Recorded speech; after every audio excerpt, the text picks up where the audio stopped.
Hello everybody, welcome to my channel How to Solve Physics. My name is Praveen Gupta.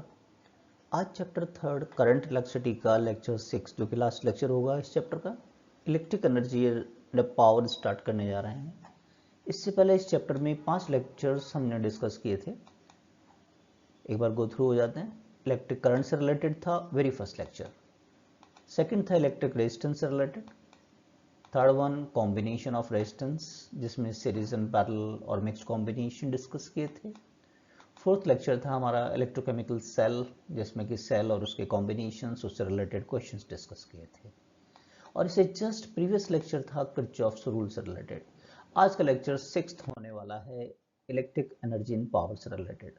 तो चलिए शुरू करते हैं इलेक्ट्रिक एनर्जी एंड पावर। जब भी इस चैप्टर में पावर से रिलेटेड क्वेश्चंस हों चाहे न्यूमेरिकल्स हों तो उसे ध्यान से देखें कि पावर किससे रिलेटेड पूछी गई है। क्या रजिस्टर में पावर डेसिपेटेड है? Dissipated power carry the meaning कि रजिस्टर में लॉस ऑफ पावर होता है I²R करके। ऐसा हो सकता है सेल से करंट आ रहा डिस्चार्ज हो रहा है तो power given by the cell. It may happen कि आप चार्ज कर रहे हैं सेल को तो power given to the cell. तो ये wordings they are very important कि पावर किससे रिलेटेड पूछी गई है।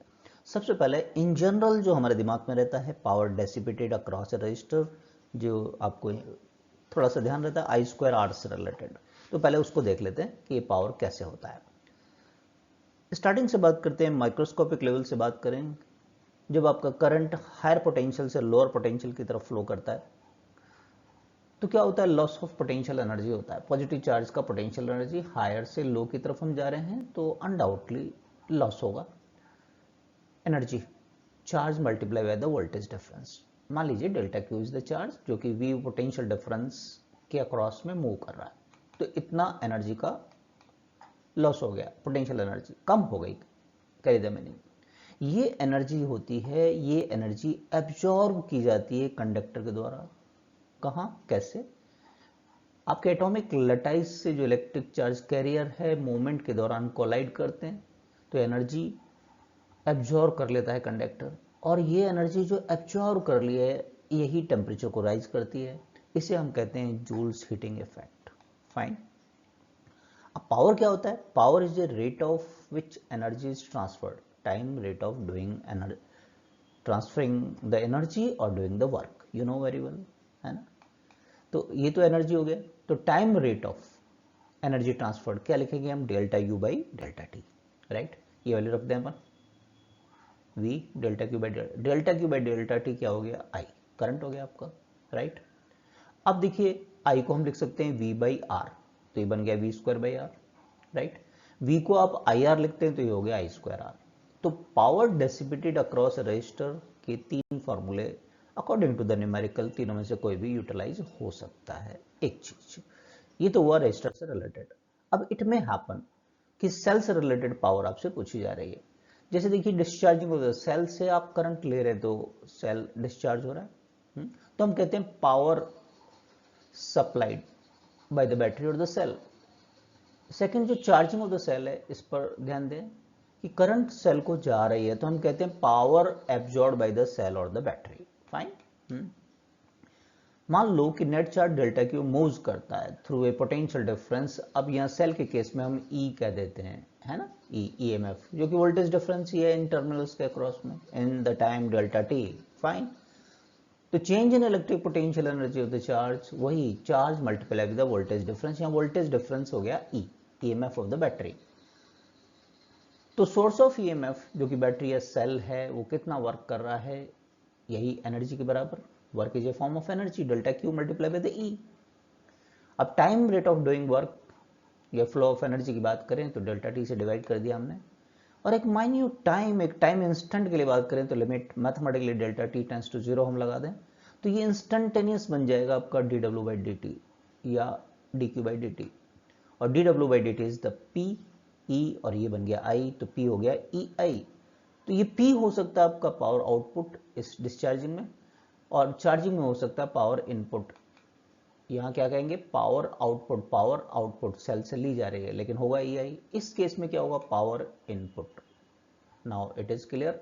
तो पावर को आपको देखना है कि किस रेफरेंस में दिया गया है, रजिस्टर से रिलेटेड है या सेल या बैटरी से, और सेल और बैटरी के अंदर पावर सप्लाइड हो सकता है, पावर एब्जॉर्ब हो सकता है। I think now it is clear. अब इस पावर से रिलेटेड क्वेश्चन देख लेते हैं कि आपके न्यूमेरिकल प्रॉब्लम्स जो बनती हैं उसको कैसे हम डील करेंगे। एक क्वेश्चन ले लेते हैं। देखिए हमने एक सर्किट लिया है जिसमें कि दो सेल आपको नजर आ रहे हैं और दोनों के टर्मिनल उल्टे जुड़े हुए हैं और एक लोड रेजिस्टेंस है 3 ओम का। अब इसमें क्या क्या क्वेश्चन बन सकते हैं। सबसे पहले आपसे पूछा जाए find the current in the circuit. एक सिंपल शॉर्ट टेक्निक बता रहे हैं। अगर एक क्लोज लूप आपके पास है, सिंपल एक क्लोज लूप, कोई बाइफरकेशन नहीं, कोई ब्रांचेस नहीं निकल रहे हैं, तो आप करंट फाइंड करने के लिए कोई किरचॉफ रूल मत लगाइए, सिंपल ओम्स लॉ को फॉलो करिए। क्लोज लूप के अंदर सिंपल आई, जो ओम्स लॉ में जैसे हम करंट निकालना चाहें तो V ओवर R लिखेंगे ना, तो यहाँ टोटल EMF और टोटल रेजिस्टेंस कर लीजिए, फटाफट काम हो जाएगा। बस टर्मिनल्स का ध्यान दीजिए, अभी अपोजिटली कनेक्टेड हैं तो higher EMF minus lower EMF कर दीजिए डिवाइडेड बाय रेजिस्टेंस।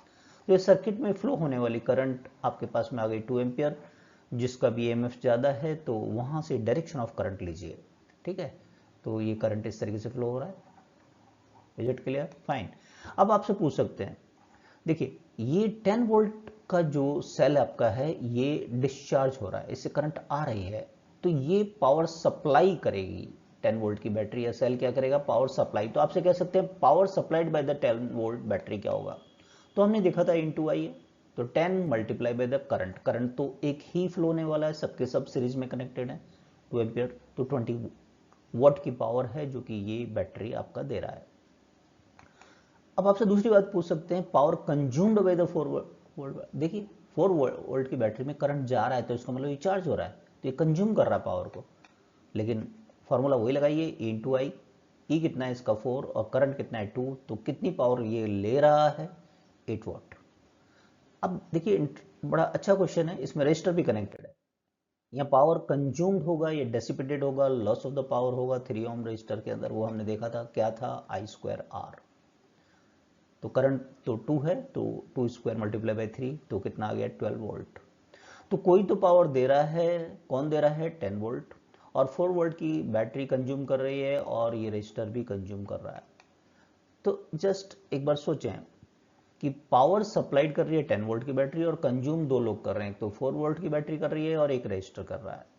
तो क्या ये दोनों एनर्जी कंजर्वेशन फॉलो हो रहा है, नहीं हो रहा है? चेक करते हैं। 10 वोल्ट की बैटरी ने कितना पावर दिया था? 20। 4 वोल्ट की बैटरी ने कितना कंज्यूम किया था? 8। 3 ओम के रजिस्टर ने कितना कंज्यूम किया, कितना लॉस किया? 12। 8 प्लस 12 वही 20 आ रहा है। इंटरेस्टिंग। तो what we can conclude here कि law of conservation of energy fulfil होगा इस इलेक्ट्रिक सर्किट में। I think it is clear. अब एनर्जी से रिलेटेड बात कर लेते हैं। पावर से रिलेटेड बात हो गई, जूल सेटिंग इफेक्ट पर ही बात कर लेते हैं। थोड़ा सा हम डिस्कस कर चुके हैं कि करंट फ्लो होने का मतलब चार्ज फ्लो करता है। चार्ज, पॉजिटिव चार्ज लेके चलते हैं तो हायर टू लोअर पोटेंशियल चलता है वो, तो हायर से लोअर जा रहा है तो उसकी पोटेंशियल एनर्जी में लॉस होता है, delta Q multiply by the V. तो एनर्जी एब्जॉर्ब होती है कंडक्टर में थ्रू द कॉलिजन। कॉलिजन के दौरान, कॉलिजन किसके बीच में? एटॉमिक लटाइस और इलेक्ट्रिक चार्ज कैरियर के बीच में, जिससे कि टेम्परेचर राइज होता है। इसी को हम क्या कहते हैं? Joule setting effect. अगर स्टडी करंट आई फ्लो हो रहा है through the register during the time interval delta T, तो ये जो एनर्जी कंज्यूम किए कंडक्टर में हीट में तब्दील हो जाती है, तभी तो टेम्परेचर राइज होता है। वो कितना होता है? Delta Q into V. Fine. अब डेल्टा क्यू को हम ऐसा लिख सकते हैं, I multiply by delta T. मान लीजिए कि जो डीसी करंट है थोड़ी देर के लिए आई डेल्टा टी टाइम इंटरवल के दौरान फ्लो कर रही है, तो डेल्टा क्यू ये हो गया करंट इंटू टाइम इंटरवल। और पोटेंशियल डिफरेंस को हम लिख सकते हैं करंट मल्टीप्लाई बाई कंडक्टर का वो रेजिस्टेंस, तो ये हो गया I square R delta T. Fine. अब टोटल टाइम इंटरवल के दौरान कितना हीट है वो बात करें। Total amount of heat during the time interval T minus zero कर लिया डेल्टा टी को, जीरो से टी टाइम के दौरान, तो वो टाइम इंटरवल टी हो गया हमारा। ठीक है, तो टोटल हीट क्या हो जाएगा? H equal to I square R T, जैसे बहुत अच्छे से आप जानते हैं। हाँ, अकॉर्डिंग टू द न्यूमेरिकल हम इसको डिफरेंट फॉर्मूलेज में चेंज कर सकते हैं। पहले हमने देखा आई स्क्वायर आर रजिस्टर के केस में P हो जाता है, तो P इंटू टी हो सकता है। और P के भी डिफरेंट फॉर्मूलेज हमने देखे थे, V इंटू आई, जो भी रिक्वायरमेंट है न्यूमेरिकल की। और I को लिख दें V/R, तो ये फॉर्मूला हम यूज कर सकते हैं। Is it? अब इस टॉपिक में, इस लेक्चर में यूनिट्स भी काफी इंपॉर्टेंस रखती है पावर और एनर्जी से रिलेटेड। पावर की जो जनरल एसआई यूनिट होती है वॉट होती है। What does carry the meaning? What? 1 joule पर second, time rate of doing work. Energy की बात करें तो ये ध्यान रखना है, काम में आती है कि 1 कैलोरी जो प्रैक्टिकल यूनिट होती है, calorie is not SI unit, it's a practical unit, वो 4.18 जूल के बराबर होती है। अप्रॉक्सीमेटली 4.2 जूल हम लेते हैं, तो कन्वर्जन में जरूरत पड़ती है। Joule is SI unit. Electrical energy पर आ जाते हैं। जनरली देखा होगा आपने, आपके जो इलेक्ट्रिक बिल्स आते हैं वो केवल यूनिट में आपने कितना इलेक्ट्रिकल एनर्जी कंज्यूम किया है वो आता है। तो ध्यान दीजिए, यूनिट का फुल फॉर्म होता है board of trade unit. Board of trade unit, electricity board, short में BTU कहते हैं इसको, और शॉर्ट में हम इसको केवल यूनिट कह देते हैं। अब क्वेश्चन राइज होता है, एक यूनिट कितनी एनर्जी के बराबर होता है? एक यूनिट बराबर होता है 1 किलोवाट आवर के। 1 किलोवाट आवर को हम 1 यूनिट कहते हैं इलेक्ट्रिसिटी बोर्ड की लैंग्वेज के अंदर। अब हम इसको देख लेते हैं जूल के रेफरेंस में, क्योंकि जूल हमारी एसआई यूनिट होती है एनर्जी की। किलो का मतलब हो गया 1000, थोड़े थोड़े चेंज करते हैं। आवर्स को हम लिख सकते हैं 60 × 60 यानी 3600 सेकेंड। तो ये हमारा बन गया 1 यूनिट इक्वल टू 3.6 × 10⁶ जूल के बराबर। तो अगर आपने 100 यूनिट इलेक्ट्रिसिटी कंज्यूम किया है तो इसका मतलब हो गया this much joule multiply by 100 के बराबर इलेक्ट्रिकल एनर्जी आपने कंज्यूम कर लिया है। फाइन। अब ये नंबर ऑफ इलेक्ट्रिक यूनिट कैसे इलेक्ट्रिसिटी बोर्ड आपको वहां पर रेफर करता है, तो पहले तो देखिए एनर्जी क्या हो गया, P × T। तो टोटल आपके घर में बहुत सारे अप्लायंसेज हो सकते हैं, है ना, ट्यूबलाइट्स हो सकती हैं, गीजर हो सकता है, हीटर हो सकता है। तो टोटल वॉट कितने टाइम के लिए, कितने आवर्स में, कितने टाइम के लिए, वॉट इंटू आवर, 1000 का डिवाइड किया तो किलोवाट आवर हो गए, और 1 किलोवाट आवर 1 यूनिट होती है ना, इससे नंबर ऑफ यूनिट्स आ जाती हैं। और बिल की कॉस्टिंग कैसे होती है, बस एक यूनिट की इलेक्ट्रिसिटी बोर्ड डिजाइन करता है कि इतने रुपए, 8 रुपए है, 10 रुपए है, 16 रुपए, उससे मल्टीप्लाई कर दिया, इससे इलेक्ट्रिक बिल की कैलकुलेशन हो जाती है। फाइन। अब इस पर क्वेश्चन ले लेते हैं अपन। एक इलेक्ट्रिक बल्ब है, पहला वाला जो पहले चला करते थे, देखिए उस पर मेंशन रहता था कि ये 100 वॉट का बल्ब है, इस पे लिखा रहता था 220 वोल्ट के लिए बना हुआ है। लेकिन अब पावर ये जो कंज्यूम करेगा, ये ग्लो करेगा ये बल्ब, वो डिपेंड करता है कि आपके यहाँ कितनी वोल्टेज आ रहा है। तो अभी क्वेश्चन है कि 110 वोल्ट आ रहा है, 220 नहीं आ रहा है, ठीक है। तो इसमें क्या क्या पूछ सकते हैं आपसे, इस फिलामेंट का रेजिस्टेंस पूछ सकते हैं। तो सबसे पहले पी का एक फॉर्मूला देखा था, V²/R। तो R आप ऐसा लिख सकते हैं V²/P। V का मतलब किस, ये डिजाइन किसके लिए, 220। इसका रेजिस्टेंस आपने प्लग में नहीं लगाया, इसको इलेक्ट्रिसिटी ऑन नहीं की है, तो अभी इसका रेजिस्टेंस तो फिक्स है पहले से, जिसके लिए कंस्ट्रक्ट किया गया है, वो फाइंड कर रहे हैं। तो ये V है यहाँ पर 220 का स्क्वायर, P है ये पावर जो पहले से लिखा रहता है, उससे इस फिलामेंट का रेजिस्टेंस हमको पता लग जाता है। कैसे करेंगे, एक 0 0 कट कर दीजिए, ये 0 पे कट हो गया आपका। तो रेजिस्टेंस कितना आ गया, 22 × 22 यानी 484 ओम के बराबर।